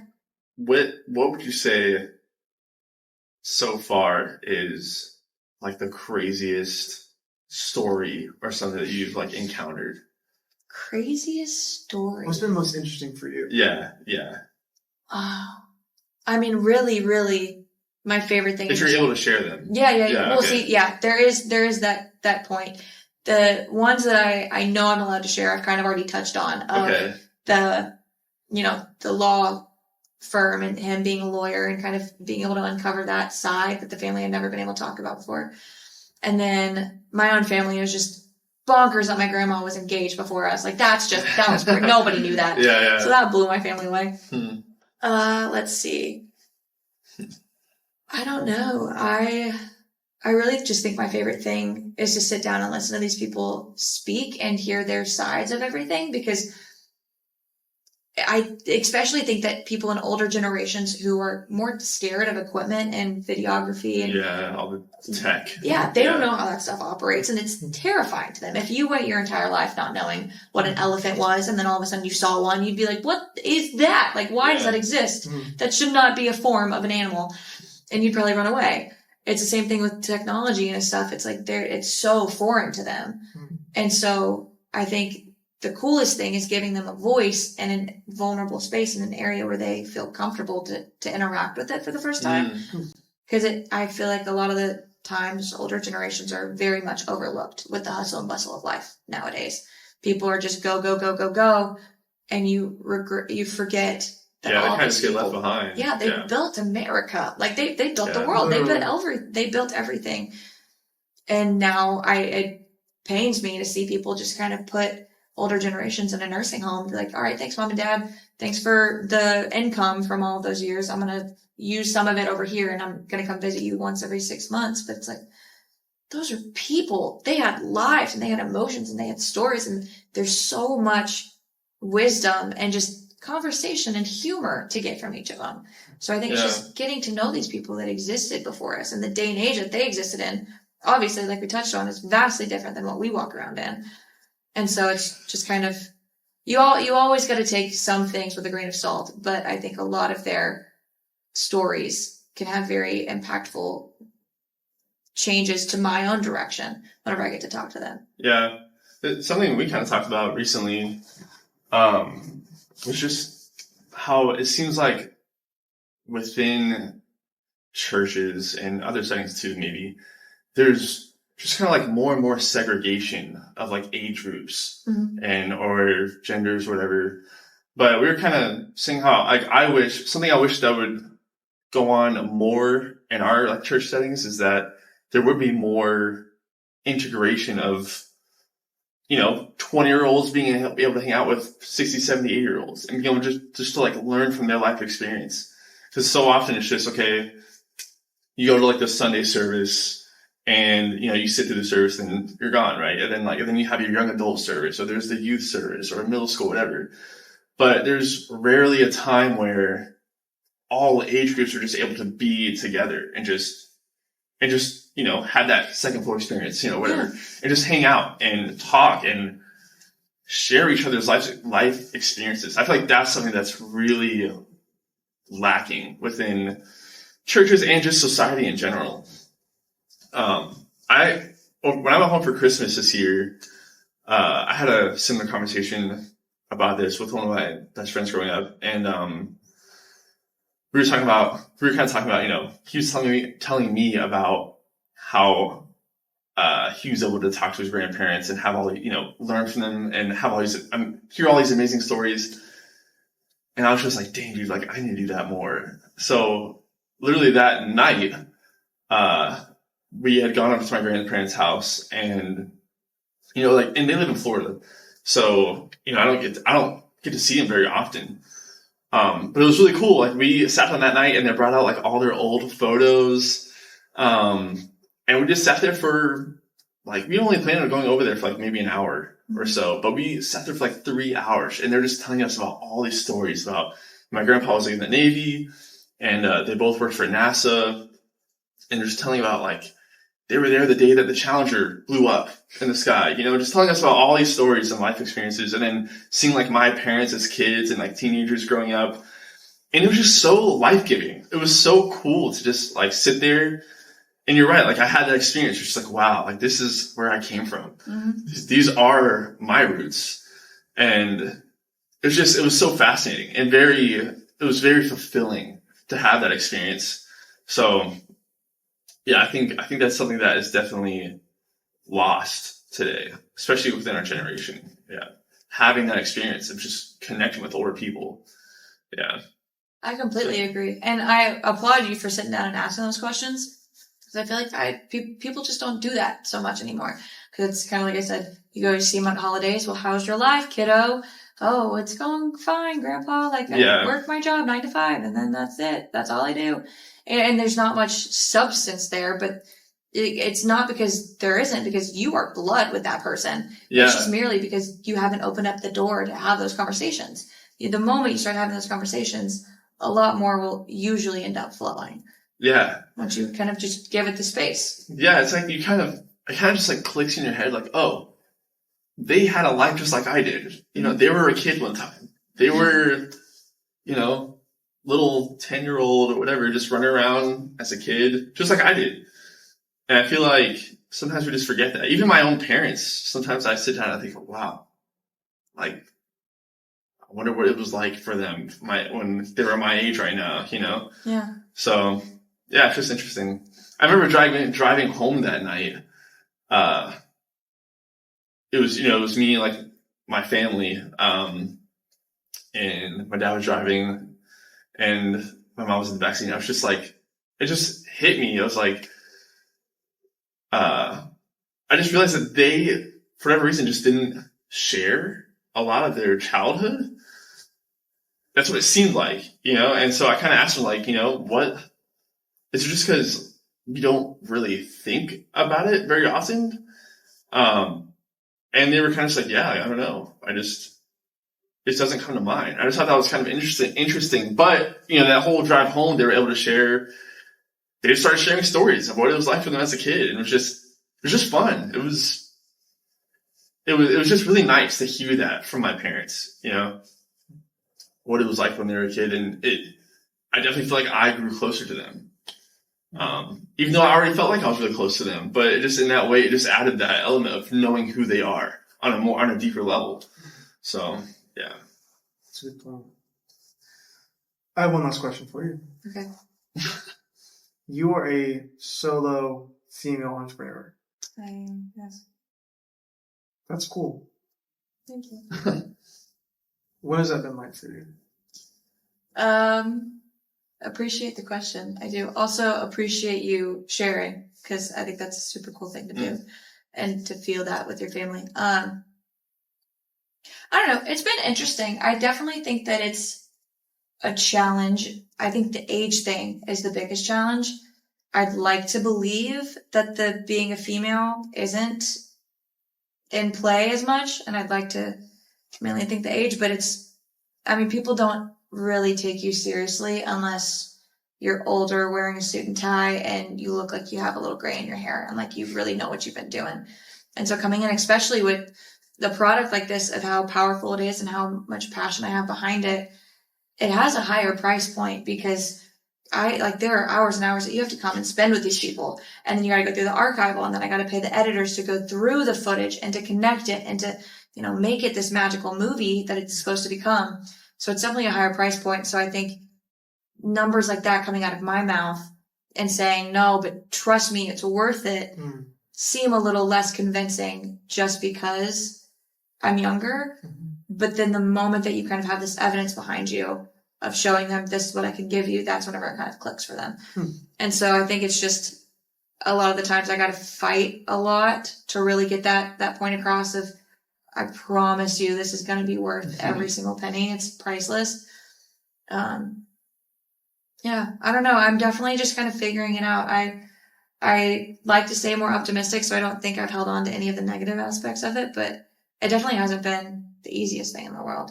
It's always a grind. I'm always thinking 5 steps ahead, and my brain is always in jumbles about what I'm doing next month rather than, you know, appreciating current moments. But it's also a really cool experience that I get to wake up every day and do and feel and stuff. And, yeah.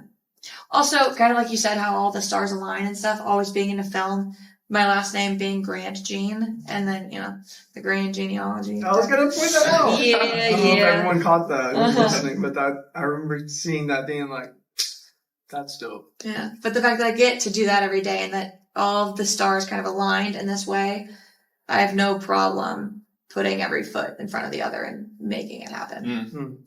So, yeah. That's awesome. You have a mission. Yeah, we all do. I think both of our missions together are really sick.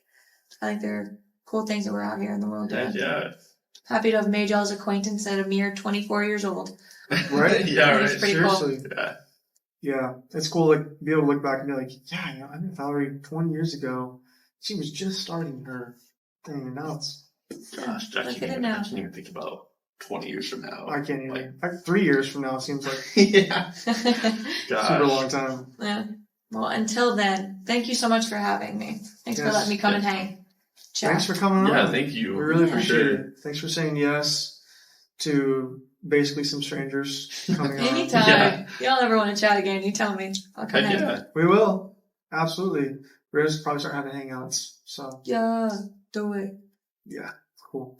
Awesome. Well, we will link all of your stuff, Instagram, all of your creative genealogy stuff in the bio. So if you want to check her out, please go check out her Instagram, check out her business, all the good stuff. Connect with her, hire her, and we'll see you next time. Peace out. Woohoo! It's a wrap. I want to talk to you. Not now, later. No, now.